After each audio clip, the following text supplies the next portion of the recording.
Losing weight simply by going into a calorie deficit is not sustainable. And yes, you do need to be in a calorie deficit to some extent to be able to get into fat burning mode. But we also need to be doing so much more and making sure that the systems in our body are optimized. So hopefully you can see that there's a hell of a lot more to weight loss than just sticking to your calorie target. Have you found that since turning 40, the weight has gone on even though you haven't changed anything? Are the diets that used to work no longer working and you're just left feeling stuck? I get it, you're watching what you eat and you're staying active, but it doesn't seem to be enough. Maybe you've tried every diet, but you've not got the results that others shout about. It's incredibly frustrating, right? You are absolutely in good company. You're certainly not alone. And in today's episode, we're going to recap what's going on and what to do about it. It's actually been a year since I launched the podcast. So whether you've been listening from the beginning or you're a more recent follower, I just want to thank you for tuning in, and I want to congratulate you for taking the time to expand your nutrition knowledge and work on yourself and optimize your nutrition. So welcome to the Thriving Metabolism. It's my mission to empower you so that you and your metabolism thrives and you never have to go through diet misery again. I'm Louise Digby, registered nutritional therapist, women's weight loss expert, and founder of the Nourish Method to lasting fat loss. Let's begin by recapping why calories don't matter. That was the title of my first episode. We need to keep hearing this. We need to keep reminding ourselves of the fact that calories are not the be-all and end-all. You know, it's what we're taught, it's what we're told, that all you need is to be in a calorie deficit in order to lose weight, or you need to stay within your points or your sins or whatever diet you're following. Most diets are just creative ways of getting you to eat less and stay in a calorie deficit. The calories are just one piece of a really big puzzle. And yes, you do need to be in a calorie deficit to some extent in order to be able to get into fat burning mode. But there's also a lot more to it. There's more that needs to be done to get you into fat burning. And we don't necessarily want to always be in a calorie deficit in order to achieve fat loss. One of the things that we need to understand is that there's a hell of a lot more to getting into fat burning than just getting into a calorie deficit. In order for us to start burning fat, there needs to be quite a few things in place. Number one is we need to actually have the nutrients available to be able to turn fat into energy. And energy is a real thing, by the way. It is an actual chemical compound called ATP, and it's something that we produce in the energy factories in our cells called mitochondria. We produce energy from our food, we produce ATP from our food, and that powers our cells, our muscles, our brains. So we actually have to convert our food into this physical energy. And for that chemical reaction to happen, we need to have certain nutrients available to us. And there's a combination of vitamins, minerals, and amino acids. Some of the ones that stand out are things like L-carnitine, B vitamins, iron. Those are really the core ones that we have to have optimized in order to be able to actually turn our fat into fuel. Our body has to be adapted to this process. If you're someone who has followed a low-fat diet for a long time or a higher carb diet, your body's going to be really efficient at burning carbohydrates for fuel, but not necessarily optimized for burning fat. So we almost have to retrain our bodies to start burning fat for fuel.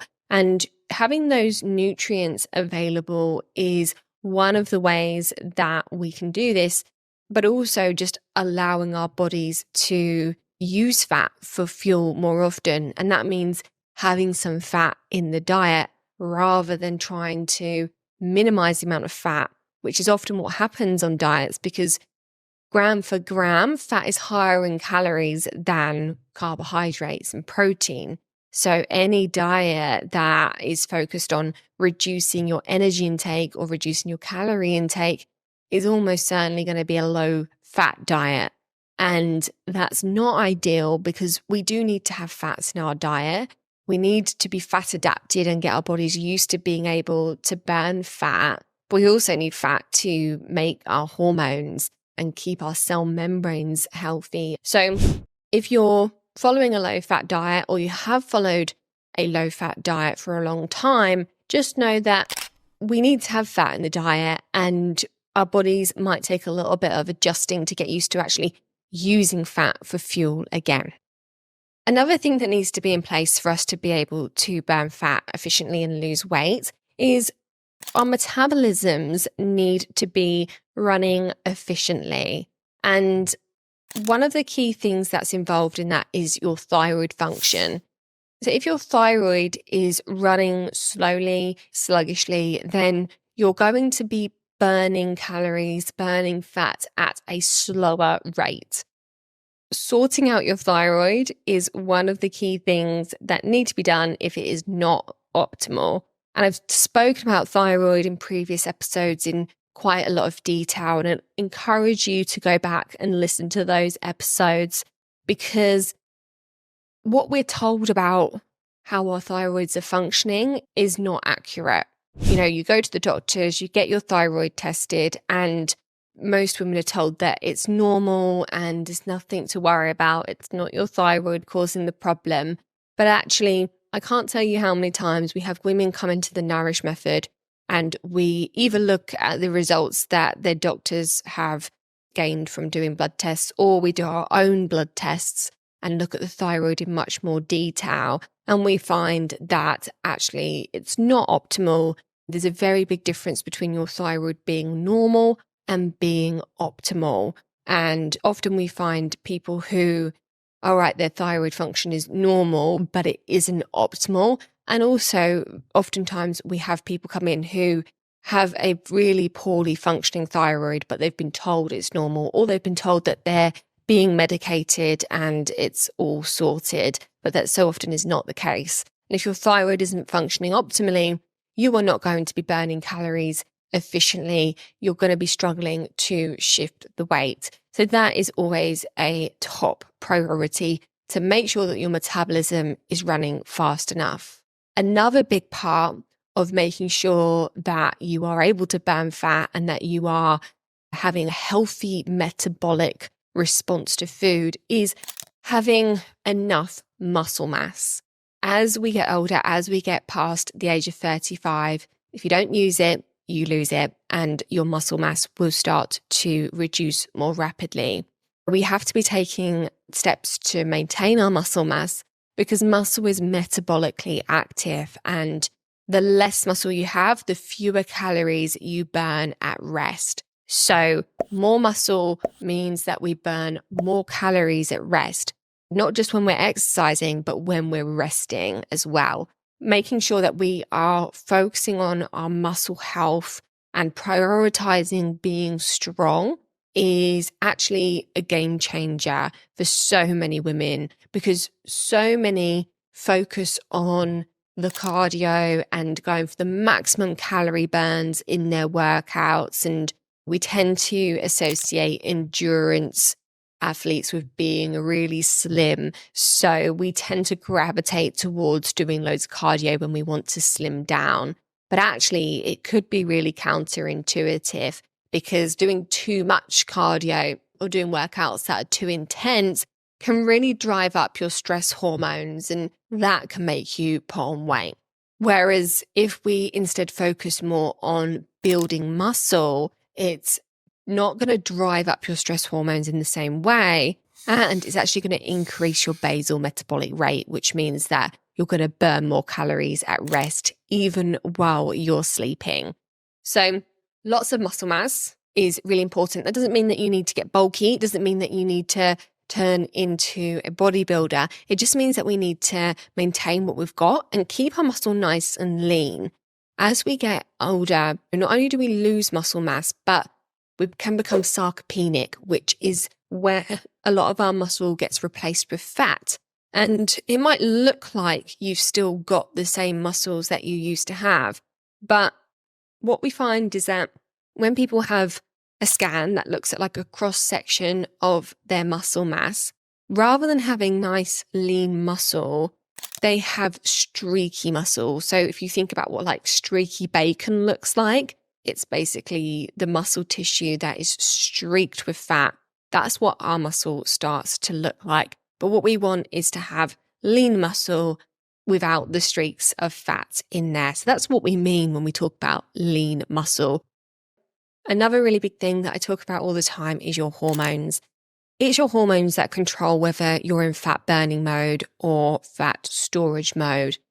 And two of the key hormones involved in that are insulin and glucagon.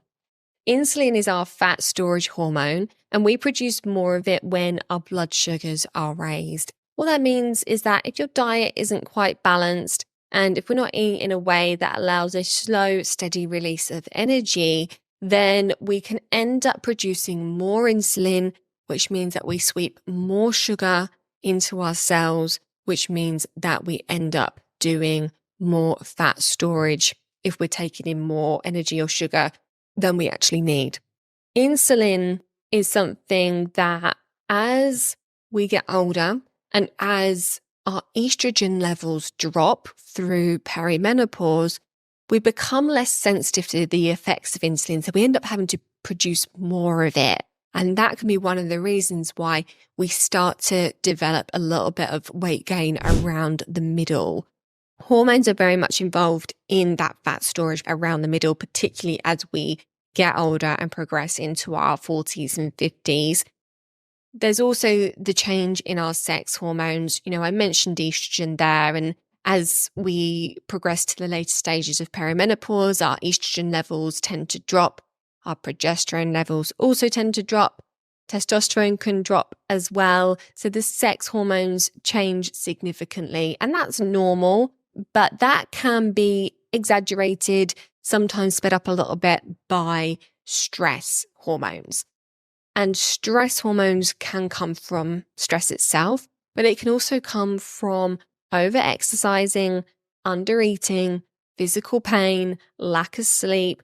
So what that means is that we need to take an approach that is a little bit more gentle and a little bit more caring and nurturing in order to keep those hormones in balance. We need to be prioritizing our sleep, doing gentle restorative exercise, making sure that we're eating enough and nourishing our bodies. Treat yourself like you would a child or a baby. We need to be looking after ourselves in order to ensure that our hormones are in harmony. And that is going to make such a big difference to being able to get into fat burning mode and stay there. Getting into a calorie deficit does not improve your hormone balance. It doesn't improve your muscle mass. It doesn't improve your thyroid function. And I haven't even touched on gut health yet. Gut health is another really massive factor when it comes to losing weight. If your gut is imbalanced, then that can really drive weight gain for several reasons, because the gut can be a source of inflammation. So if there is an imbalance in the bacteria in your gut, then that can really drive inflammation throughout the rest of your body. If you're not absorbing very well, then it doesn't matter how good your diet is, you're going to be lacking in nutrients. And that's going to impact the production of your hormones. It's going to impact how well you're detoxing. It's going to impact the production of your brain chemicals. So it can affect your mood and your focus, your willpower. And your gut is very closely related to your brain. They are very much interconnected. And if your gut isn't happy, your brain is not going to be happy either. And so if you're struggling with low mood, poor sleep, depression, anxiety, and just generally struggling with your mental health, then working on your guts is probably going to have a positive impact on that. And that's only going to make things easier when you're trying to make good food choices and eat well consistently, stay active consistently. Your gut has an impact on inflammation and your brain health. It also has an impact on toxic load, which is another thing that we need to talk about when it comes to managing your weight. Your toxins are things that you are exposed to, either from food or from the environment, or sometimes they are produced internally, like in the gut. And they're all things that can be damaging in the body. Your liver has to detox them and eliminate them from your system. Your liver is really good at doing that. It's its sole purpose, really. And we do detox without even trying. But your liver can be under a significant burden if there's a lot of toxins being produced internally, or if you're being exposed to a lot of toxins. For example, pollution or pesticides in food, or chemicals that we get from fragrances in the home or in skincare products or on carpets, like flame retardant coatings and that sort of thing. There is a long, long list of things that we can be exposed to. And so our bodies are having to work really hard to get rid of these things quickly so that they don't cause damage in the body. And having a high toxic load has an impact on your weight because it can disrupt your hormone detoxification, because not only have we got to make hormones and use them in the body, but we also need to get rid of them once we've used them. And if we don't get rid of them efficiently, then that can cause disruption and imbalance in the body. And as you now know, disrupting to hormones can contribute to stubborn weight. But also, one of the ways in which our bodies can protect ourselves from toxic load is to store our toxins in our fat. So if your liver isn't efficiently getting rid of toxins and they're being recirculated around your body, then your body can actually help and adapt by upregulating fat storage and storing those toxins out of harm's way in your fat cells. So if you have a very high toxic load, your body can actually shut down fat burning to stop increasing the load that could well be coming from the stored toxins in your fat. And that's why when we work with clients in the Nourish method, we're very conscious about supporting liver function and reducing toxic load so that we can tackle that side of the problem. And I mentioned earlier that we don't always want to be in a calorie deficit. And there's a couple of reasons for this. Our bodies adapt to being in a calorie deficit. We're eating fewer calories than we need to function optimally. Then after a while, your body adapts. It starts to reduce its energy expenditure on daily tasks. So you will not continue to burn fat by staying in the same calorie deficit as you were before, or by eating the same amount of calories as you were before. So let's say that you started off eating 2,000 calories a day, and to get into a deficit, you drop down to 1,800 calories a day. So your body's burning 2,000, but you're eating 1,800. So you're in a deficit, you start burning fat. After a little while, your body adapts. It wants to conserve energy. It doesn't want you to lose all of its energy stores because it's all about survival, and your body wants to hold on to stored energy as much as possible. And when I say stored energy, I mean fat. So your body conserves energy and it starts dropping how much energy or calories it's burning each day. And now you're only burning 1,800 calories per day. Naturally, you stop losing weight and you decide to cut down your calories even more. Let's say you drop to 1,500 per day. you start losing weight again because your body's burning 1800, you're only eating 1500, but your body will adapt again and reduce its energy expenditure so that you do not keep losing your precious energy stores. You'll drop down to 1500 calories per day. Now, you obviously can't keep doing this forever. You're going to get to a point, there's only so much you can cut down by. And that's one of the reasons why losing weight simply by going into a calorie deficit is not sustainable.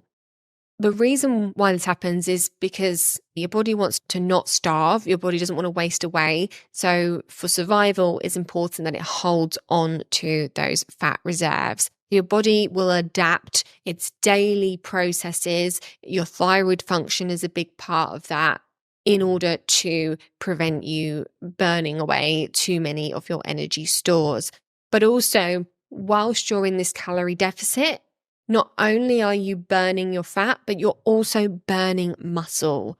On most diets where you're focusing on a calorie deficit alone, you will be losing about 40% of the weight that you lose will be muscle. And that's not good because, as we were talking about earlier, your muscle is metabolically active. Losing muscle means you're losing metabolic rate. You're going to be burning less calories at rest. What we actually want to do is cycle between being in a calorie deficit and a calorie replete. We want to be spending periods of time where we are in a calorie deficit and therefore burning some fat and unfortunately some muscle. But we also want to have some time where we have enough calories so that we can actually rebuild some muscle. When you're losing weight and you're in a calorie deficit, your body is in atrophy, which means you're breaking down tissue. You can't build muscle whilst you are in that state. So we have to spend time where we have enough calories so that we can actually rebuild some muscle and maintain your metabolism. And this is absolutely key to losing weight without piling on the weight again. So calorie deficits, yes, we need to be in one, but we also need to be doing so much more and making sure that the systems in our body are optimized, but we also need to be not spending our entire time in a calorie deficit. That is my very long-winded answer about why calories don't matter. So hopefully you can see that there's a hell of a lot more to weight loss than just sticking to your calorie target. And hopefully that's helping you to understand why you may not be seeing the results that you expect based on your efforts. You could be putting in so much effort, 110% effort with eating really clean, eating right, and doing workouts every day and really putting in maximum effort with that. And you could still not be seeing results. And it's because you're not addressing these other pieces of the puzzle. Make sure that you are taking a holistic approach to your health goals and your weight loss journey in order to get the results you actually want and the results that are going to last. Now, one of the things that plays into really all of these puzzle pieces that I've mentioned is eating nutrient-dense food. When you are on a diet that is focusing on restriction of calories, fat often gets chopped out and the focus is on low-calorie foods. But unfortunately, low-calorie foods very often are nutrient poor. We actually want to focus on nutrient-rich or nutrient-dense foods that are crammed with nutrition. We want to be getting the most bang for our buck when we're eating. And fat is highly nutritious. Whether it comes from a healthy animal or whether it comes from plants, it tends to come with lots of minerals and also fat-soluble vitamins, which are all really important for your overall health, but also your weight loss journey. Bringing good quality fat into the diet is absolutely key. We also want to be thinking about what are some of the functional ingredients that we can get from food. So not just your bulk standard fiber or vitamins. What are some foods that are actually going to create transformation and are going to facilitate healing in the body? Some things to think about are things like omega-3. Omega-3 is something that can be very difficult to get enough of in the diet, particularly if you don't eat fish. And even if you do, your standard fish that you find in the supermarket isn't particularly rich in omega-3 if it's farmed and if it's not oily. Omega-3 is very anti-inflammatory when it's in the right balance in the body.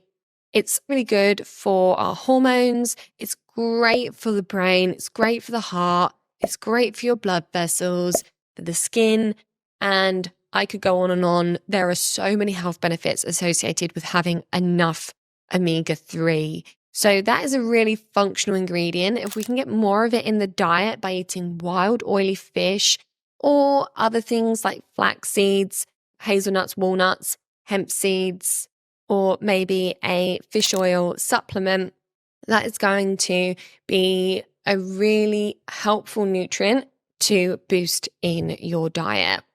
Another thing that we want to make sure we're getting plenty of in the diet is antioxidants. Antioxidants, we really find them in many different foods, but one of the signs that a food is rich in antioxidants is having a really rich color. Dark blues, dark purples, dark leafy green vegetables, all ones that are really packed with antioxidants. One of my favorites is blueberries because it's such a rich source of antioxidants and so easy to add into the diet as well. And then flax seeds are also a great option to add in. I already mentioned them briefly because they have some omega-3 in there, but also they have phytoestrogens in there, particularly lignans. Phytoestrogens are plant-based estrogens. They mimic estrogen in the body, and that's a really good thing because they help to modulate our estrogen levels. If we have too much estrogen, they actually help to reduce the effect of estrogen in the body. And if we don't have enough estrogen, then they can actually help to increase the effect of estrogen in the body. So it's a really incredible thing. And flax seeds, not only are they hormone modulating, they're also fantastic for your gut health because they bind to toxins in the gut and help to carry them out of the gut. They also help to keep your gut regular, which is really important for loads of things, but particularly keeping hormones in balance. So flax seeds, really helpful. And I would definitely make sure that you're eating them in their milled or ground form. Whole flax seeds just aren't as powerful. We need to have them ground up to be able to get the nutrition out of them. And ideally, we want to be buying them whole and grinding them either as we need them or grinding them and then storing them in the fridge or the freezer. They are very unstable, the oils in flax seeds or linseeds. And by making sure that we only grind them as and when we need them, we're going to be getting a hell of a lot more nutrition out of them. Buying them in their pre-ground form is not ideal. The oils can actually go rancid before you've even bought them. So I would definitely caution that and try to buy whole linseeds or flax seeds and grind them as you want them. Avocado is another really powerful one to add into your diet. It's very rich in fat, it's very rich in vitamins E and also antioxidants. Again, having enough fat, having enough nutrients is really key for supporting your metabolism, your gut health, your brain health, your levels of inflammation in the body, your skin health, and so many things. Those are some foods that are really easy to add into the diet and can make a real impact to your nutrient levels. And those are just some examples of really nutrient-dense foods. Now, another key part of a successful weight loss journey is your mindset. Now, I've spoken about mindset quite a lot in the past, so I'm not going to go into great detail today, but I think it's always worth us touching on it and reminding ourselves that there's so much more to being healthy and maintaining healthy weight than just what we're eating or what we're putting in our bodies. We really have to work on our mindsets too. And I find this to be true for pretty much everyone, whether they think they have issues with their mindset or not. Our relationship with food and paying attention to our hunger cues and fullness cues and our beliefs around food, they're all things that will make a difference to how sustainable your efforts are. This is, I think, particularly important for all women, but as we get older, I think it's important because we have a lifetime of doing diets where we've been taught that certain foods are bad, certain foods are fattening. We've been taught that actually if we gain weight, then it's our fault and we don't have good enough willpower. We are bad as people because we haven't been able to sustain healthy eating habits. And so many negative messages that have come from diets and just general society beliefs and attitudes towards overweight and obesity.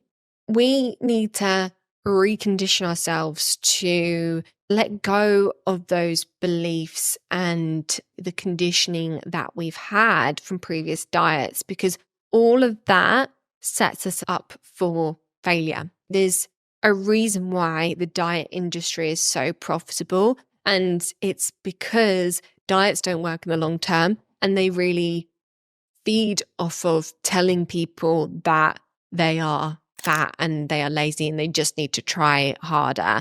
But actually, that isn't true, and it's not your fault, and it's not that you don't have enough willpower or that you haven't tried hard enough. Actually, it's that the approaches that you've been given, the approaches that you've been taught about or been sold, have set you up for this repeating cycle of losing some weight, regaining more, and having to start all over again, time and time again. The diets that you've tried previously, they haven't done enough to stop you from having cravings and to make you feel energized and to actually improve your overall health and well-being. And that's why they haven't been sustainable for you, because they haven't actually made you well. They haven't actually addressed the true underlying causes of stubborn weight. And they've also caused certain beliefs and attitudes that keep you stuck. So working on mindset is so key. And I really encourage you to go back and listen to some of the amazing episodes we've had on mindset so far in this podcast. We've got episode 45, which was with Nicola Mercer, who's a transformation coach. And she had some amazing insights into how to work on your mindset to have a lasting transformation. Your beliefs create your thoughts, which create your behaviours, which are the actions which equal your life. We also had episode 39 with Claire Doherty, who is a medical intuitive and nutritional therapist. And she had just a really positive look at things like perimenopausal symptoms and how your symptoms are actually your superpower, because it's your body telling you what it is you need, what it is you need to do. And that one was a really great way of looking at things differently, because perimenopause and the changes that happens to our bodies can feel like a really negative thing. And then sometimes it's quite difficult to find a way of talking about them in a really positive way. So that was a really uplifting episode that I just know you'll love. I think our bodies are always supporting us, and I see symptoms as guideposts.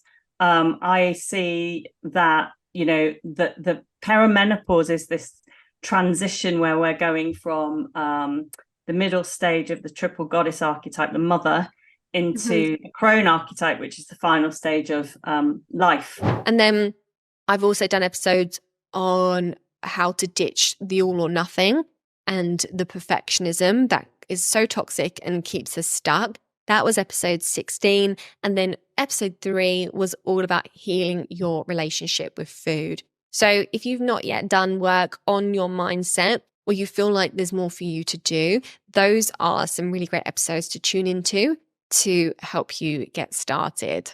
Those are my key takeaways for this episode.